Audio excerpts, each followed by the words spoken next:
ang mas titingnan dito, no? Ang mas titingnan dito ay yung personal at political na aspeto nitong decision na to. Kasi nung una, hindi naman talaga na-communicate ng maayos kung bakit talaga inalis, no? Basta-basta si VP Sara Duterte. And yun nga, no, may mga naging pahayag, no, na parang inahalin tulad ito doon sa nangyari, doon sa nakaraang administration ni President Marcos Sr. na kung saan nagkaroon ng reorganization ng National Security Council during his time, no? Nagkaroon ng reorganization ng National Security Council several times, and that it became a prelude to martial law. So ito yung ito yung pinapalutang ng ilan, lalong-lalo na ng mga kapanalig ng ating VP, ng ating Vice President, na maaaring isang senaryo na maaaring mangyari, no, na hopefully wag naman, because it's not going to be good for our democracy definitely. Tungkol sa seguridad, usapin din to tungkol sa pang-ekonomiya, tungkol sa food security, usapin din to, no, about how we could attain yung tinatawag nating national cohesion.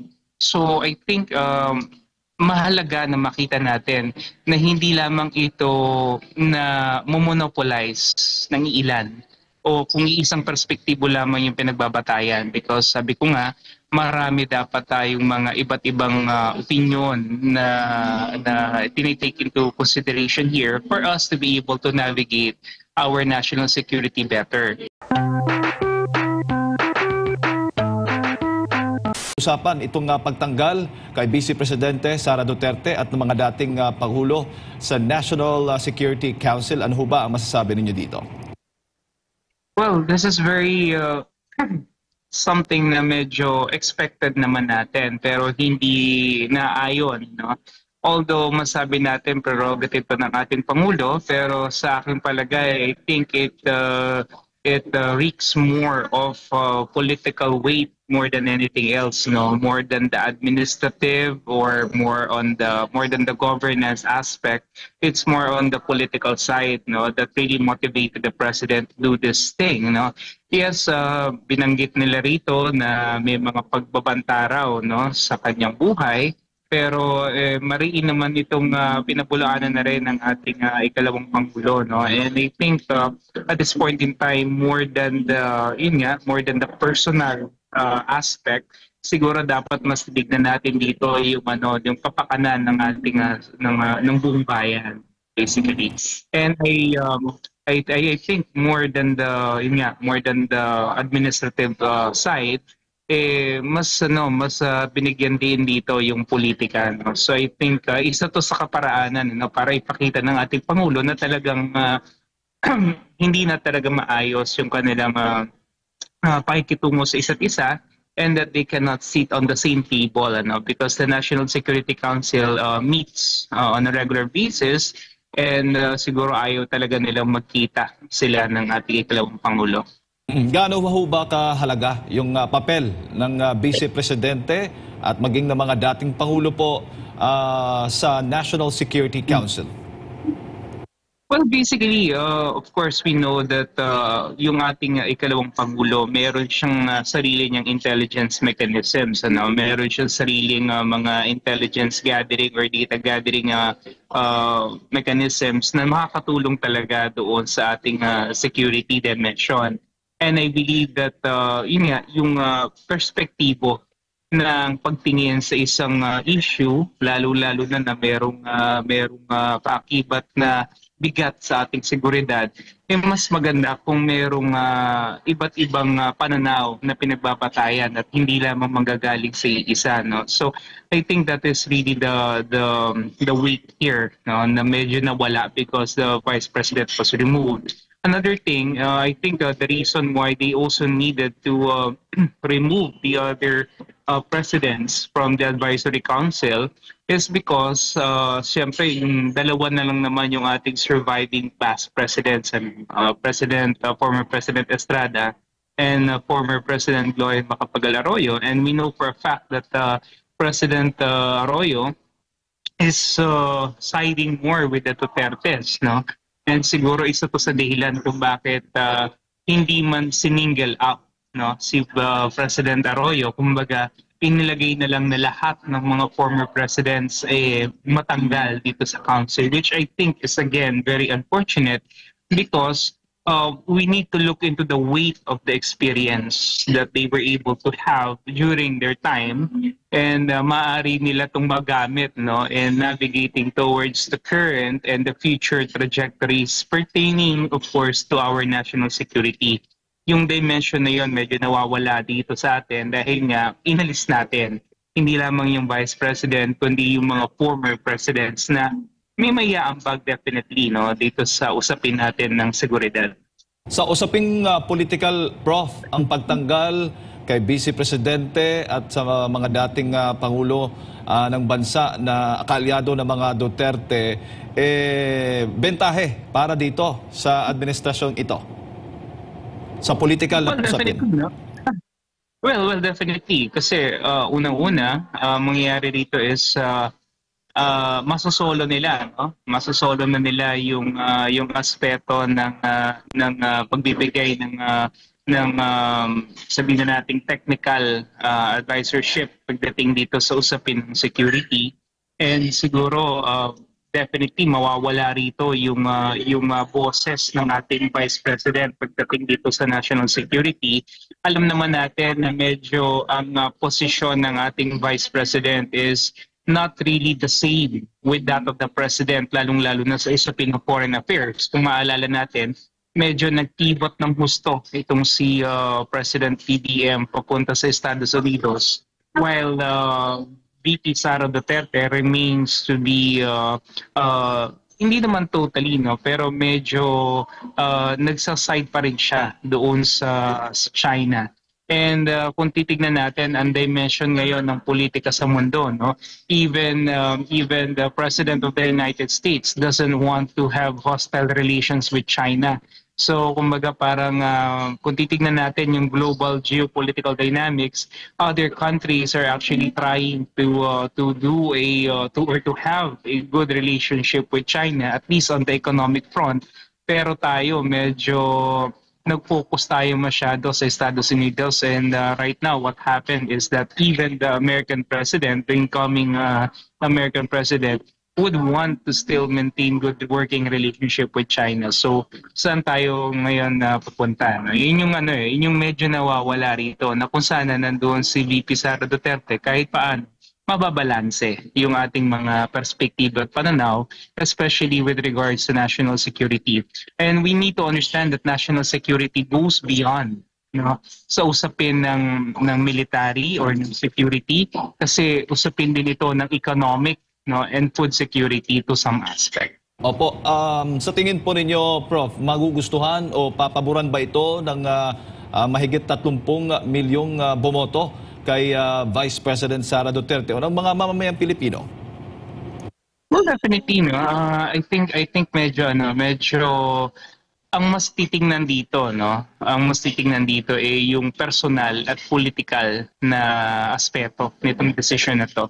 Kasi nung una hindi naman talaga na-communicate ng maayos kung bakit talaga inalis, no, basta-basta si VP Sara Duterte. And yun nga, no, may mga naging pahayag, no, na parang inahalin tulad ito doon sa nangyari doon sa nakaraang administration ni President Marcos Sr., na kung saan nagkaroon ng reorganization ng National Security Council during his time, no. Nagkaroon ng reorganization ng National Security Council several times, and that it became a prelude to martial law. So ito yung pinapalutang ng ilan, lalong-lalo na ng mga kapanalig ng ating VP, ng ating Vice President, na maaaring isang senaryo na maaaring mangyari, no, na hopefully wag naman, because it's not going to be good for our democracy definitely. Pero yun nga, no, sa aking pananaw, no, medyo mas mabigat yung aspetong political kaysa doon sa administratibo na perspektibo na naging dahilan or naging bunsod nitong kanilang desisyon na pag-alis hindi lamang kay VP Sara kundi doon din sa mga nakaraang pangulo ng ating bayan dito sa National Security Council. Bago ko lang ipasa kay partner Admar, Prof, sa nagdaang administrasyon ba sa ilalim ng dating Pangulong Rodrigo Duterte, tinanggal din ho ba si Vice President Robredo sa NSE, sa National Security Council? I think there was none. There was not a move similar to this. So iba kasi yung iba naman yung pananaw ng ating former President Rodrigo Roa Duterte. I'm sorry, I failed to mention, of course, our dear President Rodrigo Roa Duterte as one of our surviving presidents as well. And yun nga, maaring bukod kay Gloria Macapagal Arroyo, isa talaga yung target nitong pagtatanggal sa mga former presidents. So because of the fact na yun nga, alam nila na si President Rodrigo Roa Duterte is siding with China more than anything else. So, maring ito yung mga naging punsod nito. Pero hindi ako na parang in my memory, parang hindi yata nagpalit or hindi natanggal si VP Robredo. So, more on, yun nga, sabi ko nga kanina, more on the political, vindictive, more than anything else, itong naging dahilan ng pagkakaalis kay VP Sara Duterte. Prof, magandang umaga, Admar po. Gaano kadelikado naman ito sa tunay na pangangailangan natin sa national security kung ang iisipin lang ay political security? Well, definitely, hindi ito maganda. Sabi nga natin, when we talk about national security, especially in the current domain, napakarami at napakayaman nitong aspeto na to. So sabi ko nga, hindi lamang ito usapin tungkol sa seguridad, usapin din to tungkol sa pang-ekonomiya, tungkol sa food security, usapin din to about how we could attain yung tinatawag nating national cohesion. So I think mahalaga na makita natin na hindi lamang ito na monopolize ng ilan o kung iisang perspektibo lamang yung pinagbabatayan, because sabi ko nga, marami dapat tayong mga iba't ibang opinion na tinitake into consideration here for us to be able to navigate our national security better. Kasi kung masyadong mayupik yung ating perspective na titingnan dito, masyadong one-sided, we will not be able to come up with a balanced decision making when it comes to national security, because like I said a while ago, there are so many aspects that needs to be seen, and mahirap kung masyado tayong mag-veer towards the military or security aspect alone, because that will mean na masaset aside natin yung iba't ibang mga aspeto na sana nakatulong or nagkaroon ng basis para sa mas maayos na decision making at mas solido na pagka-create ng mga polisiya, particularly doon sa ating national security. Opo, at baliktanaw lang tayo dito sa mga experiences. Sabi nga ng mga netizen, di hamak na mas marami pa yatang experience itong mga natanggal sa NSC kaysa sa Pangulo natin. Si Pangulong Erap, naging mayor yan. Maliban sa naging vice president, naging senador din ata. Si dating Pangulong GMA, naging senador, naging speaker, at isang batikang ekonomista rin. Diba? Na kailangan din sa national security. Ang dating Pangulong Rodrigo Duterte, sa mahabang panahon siya po, ilang dekada po siyang namuno sa pinakamalaking syudad po sa ating bansa. Davao City, naging mambabatas, naging piskal, at si Vice President Inday Sara, na sa mahabang panahon namuno rin ng isang LGU. No? So itong mga kakayahan na ito, saklaw na saklaw doon sa akmang-akma kumbaga sa national security na pinag-uusapan po dito sa NSC.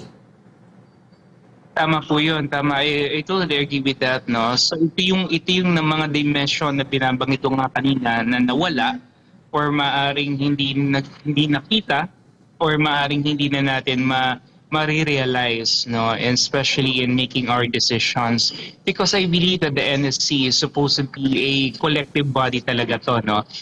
They were in the wealth of experiences, expertise, technical know-how, lahat ito dapat talaga na ikukonsidera because hindi ito simpleng bagay lamang at ang mga decision na ginagawa rito really affects the entire country.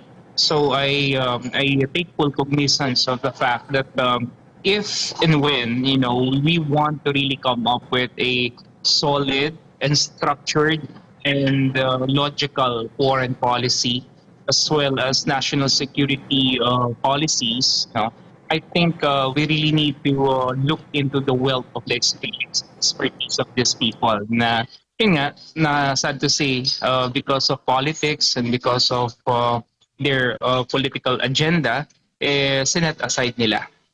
And magiging significant pa ba ito, Prof, itong move na ito? Kung pagbabatayan natin ang naging pahayag ni Vice President Inday Sara, ever since nung ng Marcos administration, hindi pa ito nag-convene. So may kaibahan ba ang pagkakatanggal sa kanila? And at the same time, ano kaibahan din nito sa nakikita mo sa existing nila na functions nitong mga ahensya sa gobyerno? Kasi nga, yung kumbaga parang ang kaibahan nga lang doon is pati yung ibang hindi mga yung mga past presidents ay nasama, pero ngayon wala na sila, parang wala na yatang kaibahan sa regular functions po nila dito. Kaugnay nito po, Prof. Well, actually ang nawala rito ay para sa akin hindi lang naman yung kanilang expertise and experience, nawala rin dito yung pagkilala at respeto sa kanila bilang mga past presidents. And if you're going to look into naman dun sa sinasabi natin na kahit minsan hindi nakaupo, iba pa rin kasi kung meron ka pa ring official designation. Kasi if you are still part of the body, whether or not you convene, meron kang kakayahan at meron kang karapatan to issue statements. You have the ability to create some sort of sabihin na natin policy directions or mechanisms for action na kasi alam mong kaparte ka pa rin nung body. You're still a part of the collegial body. But then again, as with what happened right now, na hindi na nga siya kabilang dito, maybe she can still issue statements, but this will be taken on a more personal level. Hindi na to doon sa, sabihin na natin, doon sa level na meron talaga siyang official weight. So that's the difference. So I hope that even if the Vice President is no longer part of the Security Council, so she can still definitely make or issue statements pertaining to it. After all, she's still the second highest official of the country pa rin naman. Opo, sa ibang topic lang po, Prof, huli na lang talaga sa akin, dito po sa pagdating po ng mga Afghan refugee, ano sa tingin mo, makakatulong ba ito sa imahe ng kasalukuyang administrasyon or lalo lang magpapasama po?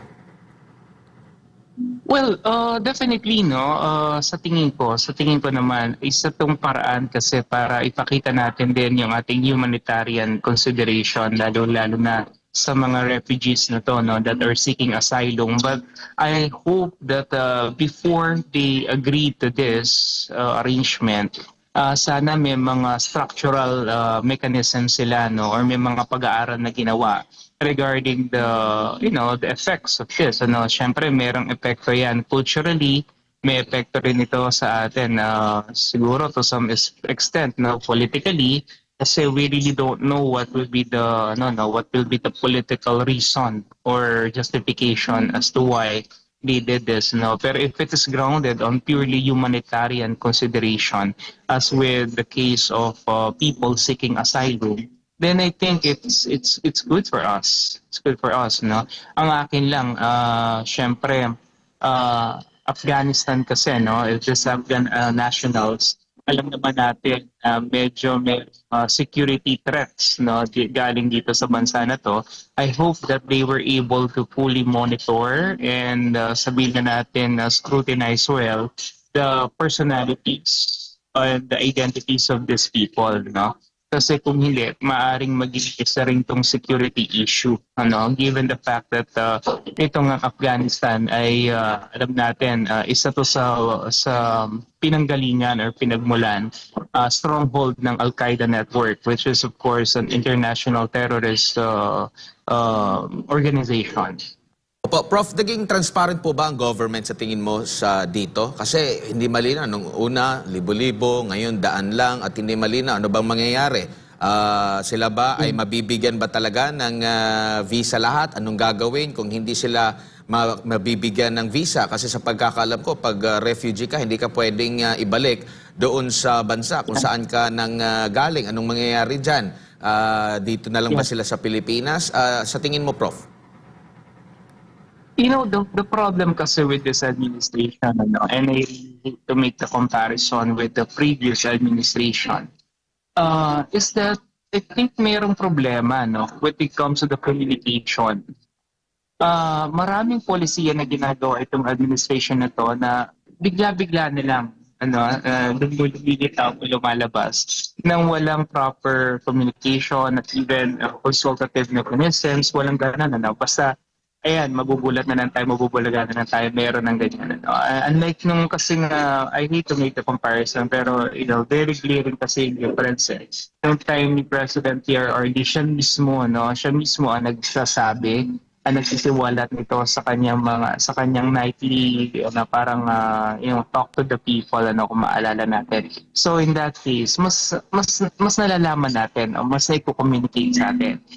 Dito sa totoo lang, unless you really scrutinize it well, unless you really go into the level of studying the dynamics of these policies, saka mo lamang siya maintindihan. So I think there should be proper and ample communication on the part of the government prior to making these decisions na maaaring maganda yung kanilang layunin, pero kailangan i-communicate sa atin kung ano-ano ba talaga yung dynamics, ano ba talaga yung mga mechanisms nito, at ano ba talaga yung magiging epekto nito sa atin.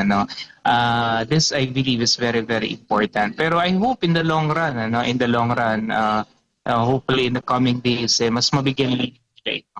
Pinakahuli na lang po, Prof, magbabago na po yung administrasyon sa Estados Unidos. Tingin niyo po ba, akma itong hakbang na ito sa Trump administration sa kanyang immigration policy? Well, alam naman natin that Trump is always anti-immigration. As much as possible, ang talagang pinofocus ni Trump talaga is nationalization. And ito naman yung isa sa dahilan kung bakit siya talaga napili bilang Pangulo ng Estados Unidos, especially by the Americans who really do not want people crossing their borders. So I believe that since we are in an independent state and we have sovereign decision making naman, I don't think na ito masasaklawan ng Estados Unidos. Pero yun nga, ang siguro dapat kinlaro talaga rito is yung identities ba nila. Hopefully wala talaga itong kahit tinge of connection with international terrorists, I hope. And siguro doon lang naman talaga magkakaroon ng sabihin na natin pakikialam ang Estados Unidos. Pero on the issue of us being an asylum state, that we're giving these refugees a chance to survive and to live, then I think it's good insofar as the image of the country is concerned. Yung nga lang, kailangan may communicate sa atin ng maayos kung bakit, ano ang dahilan, ano yung mga maaaring maging epekto nito para mas maintindihan ang ating mga kababayan. Siguro huli na lang mula sa akin, Prof, yung magiging relasyon naman ng Marcos administration at ng Trump administration, magiging katulad din ho ba dito sa nagdaang administrasyon? I don't think so. Mukhang hindi ganon, ang magiging direction, dahil alam naman natin si President Trump kasi iba yung kanyang punto de vista pagdating sa foreign relations, Hindi siya masyadong kumbaga panatiko ng geopolitics, Hindi siya masyadong naniniwala dito sa masyadong tight security aspects foreign policy. I think being a businessman, I think he is more open to the economic dimensions of fostering relations with other countries. Hindi rin siya naniniwala masyado sa multilateralism. He's focused more on bilateralism. Kaya nga kung titignan natin, he is very much open to having deals with China because he believes that this is going to benefit the United States on a more economic platform more than anything else. So medyo ibang-iba talaga no doon sa nakaraang Democratic administration ni Joe Biden. And this also leaves the Philippines no in a rather hindi ko masasabing precarious position pero medyo mahirap yung ating position ngayon dahil nga masyado tayong nag-pivot towards the United States during that time. Now we have an American president who is not so sold to the idea naman of cutting ties with China. So where does it leave us? Yun yung kailangan pag-isipan maigi ng ating DFA, gayon din naman ng ating Pangulo bilang the architect of our foreign policy.